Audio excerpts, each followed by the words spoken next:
Hi everybody, it's Lizzie, and today, great news! We're going to be making this reversible shopper bag. Isn't it gorgeous? Made with batik fabric, can't get any better. Now this pattern is available from my website for free for a limited amount of time, so please feel free to go to my website and actually pop that in your basket. All the details are down below in the description. Don't forget to put the thumbs up, don't forget to subscribe, and don't forget to hit that bell so you get every single video notification from me. So this is what we're going to make today. So this is the actual pattern you'll get when you print it out from the website. It's very comprehensive. You've actually got the actual pattern itself in there. You just need to join the two pieces together. It's all explained. It's really easy. It's the most perfect pattern if you've just started sewing. So the first thing we're going to do is actually to make one of the pockets up. Now on both of mine, the inside and the outside, I've got a pocket, and that's entirely up to you whether you do that, whether you just have the one or the two. Now I'll stitch this together and I'll tell you the tale of how this came about. Now I've had this pattern on my website probably about 18 months or so. One of the ladies I know, she got the pattern from me and she said, you know what, Lizzie, I would really love to have a video tutorial. So I said, you know what, that's what I'll do for you. So today is all about that lady, and I shall be sending her the link and hopefully she'll watch it and she'll make the bag. So all I've done is I've gone around the sort of shaped part of the pocket. So I've gone all the way around from there to there. I've left that piece open. Now the idea of this is that you turn it through and you turn down about ½ an inch. I normally do 1/4 of an inch, and another subscriber to my channel said, why don't you make it ½ an inch, Lizzie? That is so much better for us than a fiddly 1/4 inch. So you know what? I changed it to ½ an inch. So I'm just going to turn this through. I'm going to bring my iron in, just get that ready for us. And I just snipped around that. I don't know if you noticed, but I snipped around that. You can use your pinking shears if you want to. It makes a really nice, neat turning point. Takes some of that bulk away. I've done about 1/4 of an inch seam, which is what I normally do. And just push those curves out and then give it a little press. And we're going to top stitch that onto our fabric. Now I've done it so the opposites will be on the bag. So I'll show you in a sec what I mean by that. So I'll just give it a little press so it's nice and crispy. I'm also going to press the middle, so I'm bringing my two sides together and I'm pressing the middle. All become obvious shortly. And then what I'm going to do is turn over about ½ an inch on both sides. I'm just holding it with this hand and holding it with this hand, and I just give a tug. And that gives me, usually, a very nice straight line across the top of my bag. And that's where we're going to top stitch. And I do that because then you've got consistency going across the pocket rather than a turning gap, which sometimes actually is quite obvious. I'll just put my middle crease back in there again. There we go, that's all I need. So we'll pop that to one side. And like I said, this is really an easy project and it's such a great one to do. So I'm using batik fabrics. The joy of batik, doesn't matter which side you use. So if you get yourself in a muddle with linings inside, right sides, wrong sides, it matters not. So that's going to be my lining with the little monkeys on, and that's the pocket I've put on there. So this time we're going to put the pocket on the outside fabric, or because it's fully reversible, it doesn't really matter. And I'm going to put it on this side. And what I've done is I've marked the middle line, so it's I've used my erasable pen just to go down the front there, and it's around about in the right place. You could measure that just to make sure that's perfect. Quite honestly, I don't think you'll notice if it's ½ an inch out. And then all I'm going to do is I'm going to make sure, let's get the right way round. I'm going to make sure that I'm having the opposite pattern on my pocket. So, and it just looks really nice then. It looks like it was a really good designer sort of designer piece of inspiration, I don't know, whatever you call it. So look, I'm just popping my pocket down. I'm just kind of eyeballing it to make it straight. I'm using pins. Normally I would really like to use quilting clips.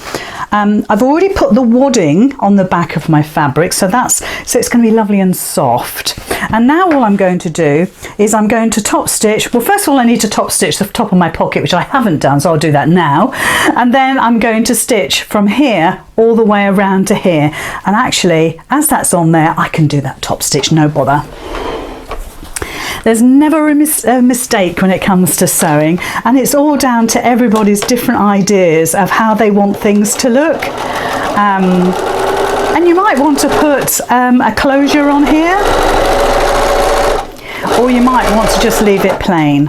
Now, I'm not back stitching because those two end seams will be caught up in the edges of the pocket, so I'm just going to trim my threads and make sure I cut my tails off. Not the monkey's tails. And then I'm just going to top stitch all the way around. Now I always have my stitch length on about 3, so I'm going to do a back tack just to make sure it's nice and secure, and then I'm just going to whiz all the way around. Now you might want to tack this, baste it. You might want to use perhaps your quilter's tape to hold this down while you're stitching. It's entirely up to you, whatever you're comfortable with. If you're a new stitcher, then I would suggest that you pin at least every couple of inches so nothing moves. And you know me, I'm always going to say it, if you've got a walking foot, then please use it. And one day I'll do a video and I'll use a walking foot because I'm always saying it and I never do it. But actually, it makes it easier for you. It really does make a difference. So just trim my ends there. So now we've installed the pocket on the outside of the fabric, but as it's fully reversible, it could be the inside as well. So that's looking absolutely super. And just while that iron is cooling down, I'll just give it a little press. There we go. So the next thing to do is to actually stitch the main fabric, the handles if you like, to the lining. So each one of these, let's make sure we don't stitch the one with the pocket because we want to do opposites. So it's right sides together, not that it matters with the batik, and just put those together. And I want you to pin the little straps in place. So as long as the straps are in place, then you can't go wrong. So we'll do one side and then we'll do this side. And what you're going to do is 10 inches from the bottom of your fabric, the bottom of your bag, you're going to measure up and you're going to put a little notch. This is all in the pattern. You're going to put a little notch in your fabric, or you're going to do a pen line, and that's where you stitch from. So I'm going to put a pin in there so I can see, and I've got a notch actually in my fabric, but that's where you're starting from when you're stitching. And I'll just put a little pin there just to hold those layers as well. So I want you to have a quick look. So what I've done is I've put a pin in there, which is 10 inches from the bottom. So there's my first pin, and that's where I'm going to start. And I'm going to stitch all the way around here, down here, up here, and down to that 10-inch mark, okay? And I'm going to do it on both pieces. So while I whiz away with that, why don't you take a look at this?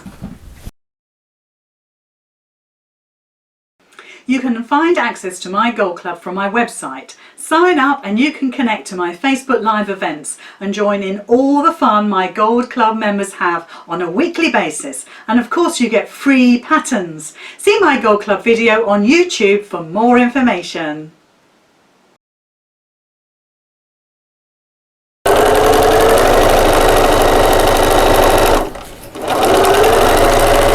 So I'm just going around that second set of handles, and I just want, hopefully you're going to see this really well, but I want you to see how I get around these really sort of tight corners at the top here. Again, about 1/4 inch, but I haven't measured it. And when I get up to that curvy bit, what I'm going to do is put my needle down. If you've got that facility, fantastic. If not, do it by hand, it's worth it. As you come up to the top, needle down and move it just a fraction. One stitch, move it. One stitch, move it. It's a habit you can get into, and it takes you around the curves one stitch at a time, which means you'll end up with a really neat curve. There, I did 2 stitches then. Went mad. And there we are. So that's got round that corner. It's a good technique to use, and you're making full use of the facilities of your machine by using that needle down position, which is so handy. So again, just coming up to that 10-inch mark here.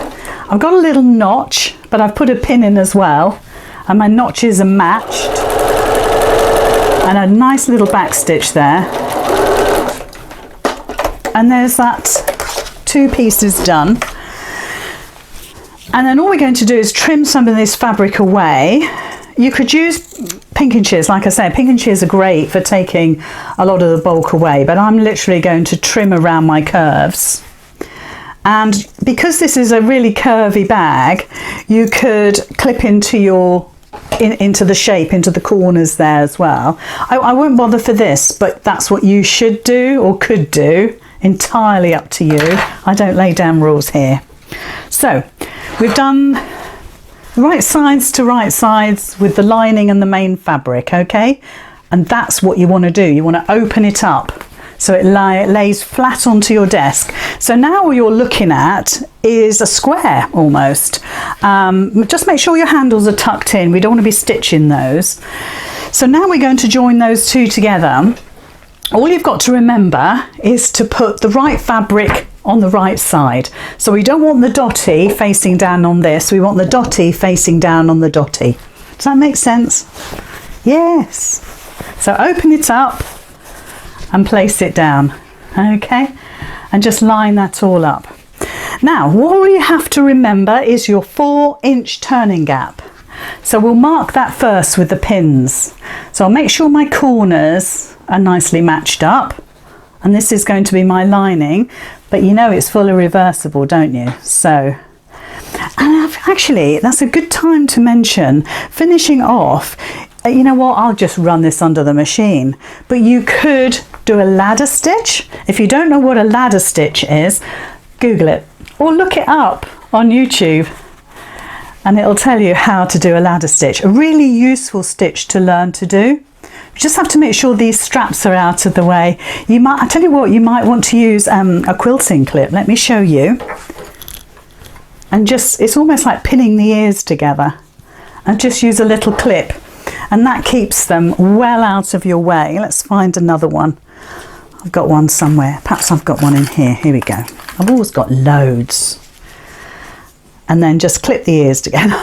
That's what I'll be calling them from now on. So I've left my 4-inch gap. My 2 pins are there. And I'm now just going to pin my other pieces together. You could use quilting clips as well. So what we're going to do is we're going to stitch all the way around. So if I hold it up, it's probably easier to see. So we've got like a rectangle going on, and I'm going to start here, and I'm literally going to go all the way around up to here. So I'm stitching a rectangle, but I'm remembering to leave my turning gap. So I'm going to go and do that now.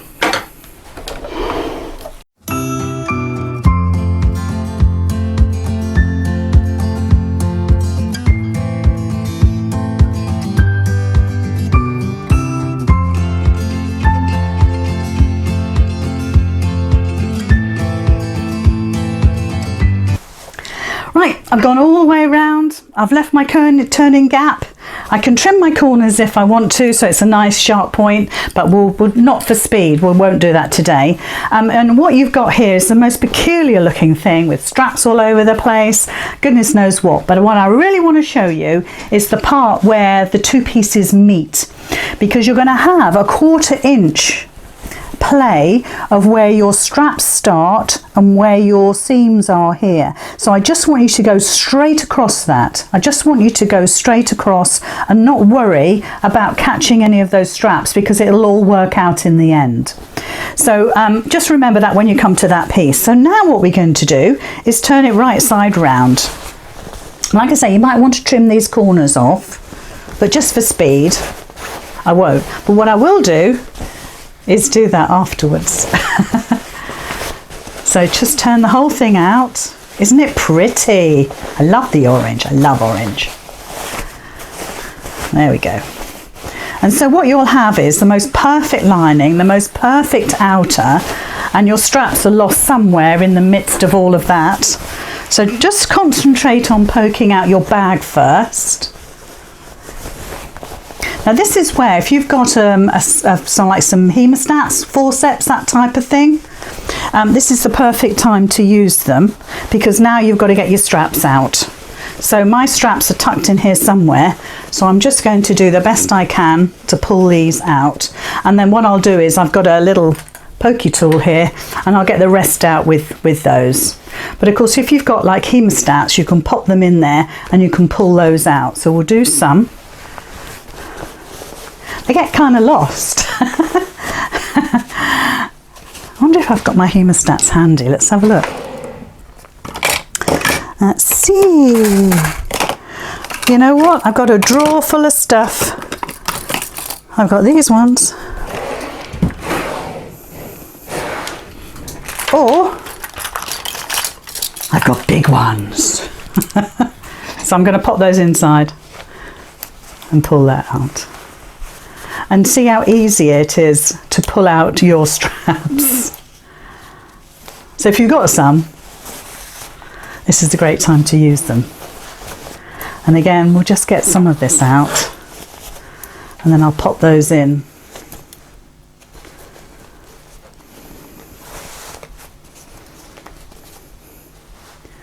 And again, pulls them out. And then I've got one more. Where is it? There it is. It's almost like you're pulling through some cow horns. So pop your tweezers in there and pull those out. And the rest we can do. Now if we pop this back in to the bag, you can start seeing the shape. See how that works. But we still need to bring some of these straps out. So I'm going to pop my pokey tool inside of my turning gap and just poke the rest of these out. Now ideally you're going to give these a really good press.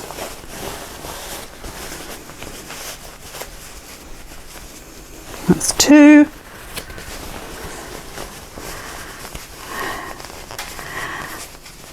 This is the bit that always takes the longest. But you saw how easy it was to stitch this. And it really does make a lovely bag. You wait. And what side should we use? I don't know. I like them both. Right. Looks a bit odd, doesn't it? So tuck your lining back in. Get those corners poked right in there. Get your iron on there. And then all you have to do is to give these a knot. Once it's pressed, it's easier. Oops. You could put a stitch through this. You could do one knot and then do a stitch. And that would look really very nice. There we go. So, there we are. That's our bag done. Just needs a really good press. Stitch close the opening gap, the turning gap, and we're ready to go shopping. I hope you like that. I love it. I'll see you next time. Bye bye.